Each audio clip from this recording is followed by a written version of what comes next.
'కూలీ' సినిమాలో 'నాగార్జున' గారి క్యారెక్టర్ అనేది మంచి ఎలివేషన్ వస్తుంది. అందులో ఎంతమంది స్టార్ కాస్టింగ్ ఉన్నప్పటికీ 'నాగార్జున' గారికి మంచి రెస్పాన్స్ అనేది వస్తుంది. ఆయన లుక్స్ కావచ్చు, ఆయన క్యారెక్టర్ కావచ్చు. మరి ఇలాంటి ఒక మంచి క్యారెక్టర్‌ని మరొక తెలుగు స్టార్ హీరో మిస్ చేసుకున్నాడని చెప్పేసి తాజాగా వినిపిస్తుంది. ఆ స్టార్ హీరో ఎవరు? ఎందుకు మిస్ చేసుకున్నారు? సో ఖచ్చితంగా 'కూలీ' అనే సినిమా ఇప్పుడు మొత్తం దేశవ్యాప్తంగా మంచి పేరు మారుమోగుతుందనమాట. ఓ పక్కన 'వార్ 2' లాంటి హిందీ సినిమా వస్తున్నా కూడా దానికి పోటీగా ఈ సినిమాను అయితే వదులుతున్నారు దేశవ్యాప్తంగా పాన్ ఇండియా వైడ్గా. సో మరి సౌత్ స్టేట్స్లో మాత్రం 'కూలీ' హవా నడుస్తుందని చెప్పాలి. సో నార్త్లో హృతిక్ రోషన్ గారు ఉన్నందువల్ల అది 'వార్ 2' దానికి ఇంపాక్ట్ ఉంది. కానీ ఇక్కడ తెలుగులో కూడా అసలు 'కూలీ' అంటే మంచి హైప్ వస్తుంది. ఎందుకంటే ఈ 'కూలీ' సినిమాలో నాగార్జున గారు ఉంటాం. సో నాగార్జున గారి క్యారెక్టర్ మన ట్రైలర్లో కానీ టీజర్ షార్ట్స్లో కానీ చూస్తే కనుక ఫ్యాన్స్ అందరికీ విపరీతంగా నచ్చేస్తుంది. ఇదిరా మేము కోరుకుంది నాగార్జున గారి నుంచి. సో ఇటువంటి క్యారెక్టర్లు కదా నాగార్జున గారికి పడాలి అని చెప్పి అందరూ కూడా మాట్లాడుకుంటున్నారు. అందులో నాగార్జున గారు సైమన్ అనే క్యారెక్టర్ చేస్తున్నారు. సో ఒక రూత్లెస్ విలన్గా ఈ సినిమాలో కనిపిస్తారని తెలుస్తుంది.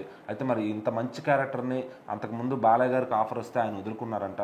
సో మరి బాలయ్య గారు ఎందుకంటే ఒకటే చెప్పారంట డైరెక్టర్ కానీ రజనీకాంత్ గారికి కానీ, నేను స్ట్రైట్ సినిమాలే చేస్తాను, ఎవరి కోసం సపోర్టింగ్ రోల్సో లేదంటే విలన్ రోల్సో నేను చేయను.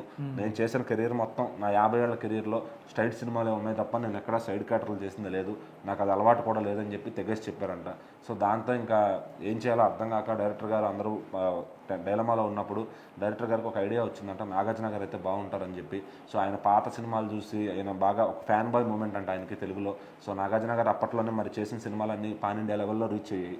సో మరి అప్పటికే నాగార్జున గారి క్రేజ్ అట్లా ఉండేదన్నమాట. ఆయన హెయిర్ స్టైల్ కానీ సో మనం చాలా ఇప్పటికే చూడొచ్చు నాగార్జున గారి హెయిర్ స్టైల్ చెక్కు చెదరకుండా ఉంటుంది అట్లాగే.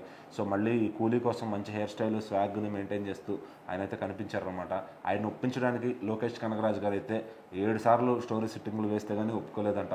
అలాగే రజనీకాంత్ గారు ఒప్పుకున్నారా లేదా అని కన్ఫర్మ్ చేసుకున్నాకే ఆయన సినిమాలోకి దిగారంట. సో ఏదేమైనా ఆయన డైరెక్ట్ చేయడం చాలా హ్యాపీగా ఉందంటూ, అవసరమైతే ఆయనతో ఫుల్ లెంత్ మూవీ తీయాలనుంది అని కూడా లోకేష్ కనగరాజు గారు అయితే చెప్పారనమాట. సో ఇక ఈ సినిమా అంతా రెడీ అయ్యి చక్కగా ఏ సర్టిఫికేట్ పొందింది.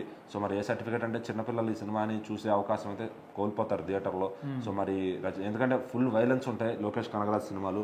అందులో మరి నాగార్జున గారిని ఇంత రూత్లెస్గా చూపిస్తున్నారంటే ఇంకా సినిమాలో ఎంత బ్లడ్ బాత్ ఉంటుందో మనం అర్థం చేసుకోవచ్చు. సో నాగార్జున గారు కూడా సర్ప్రైజ్ అయ్యారంట మొత్తం ఆయన క్యారెక్టర్ చూసుకుని. సో చాలా బాగా డిజైన్ చేశారు. ఈవెన్ రజనీకాంత్ గారిని కూడా ఒక్కొక్క సిచ్యువేషన్లో డామినేట్ చేసే క్యారెక్టర్ అని తెలుస్తుంది. సో మరి ఆ క్యారెక్టర్ని వదులుకున్నారు బాలయ్య గారు అని చెప్పి బాలయ్య ఫ్యాన్స్ అయితే బాధపడుతున్నారు. సో మరి బాలకృష్ణ గారు ఇంకంతే ఆయన స్ట్రైట్ సినిమాలు చేస్తారు. కానీ అలా అనుకునే రజనీకాంత్ గారి రిక్వెస్ట్ మీద 'జైలర్ 2'లో అయితే బాలకృష్ణ గారు యాక్ట్ చేయబోతున్నారు అనమాట. సో ఆల్రెడీ 'జైలర్ 1'లోనే ఒక్కొక్క గెస్ట్ని పెట్టారు. శివరాజ్ కుమార్ గారిని, కేరళ నుంచి మోహన్ లాల్ గారిని.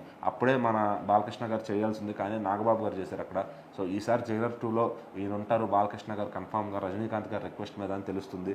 మరి చూద్దాం 'జైలర్ 2'లో ఆ పాత్ర ఉంటుందా లేదా, ఆయన ఇక్కడ మిస్ అయిన పాత్ర అక్కడ సర్ప్రైజ్ చేస్తారా లేదా అని.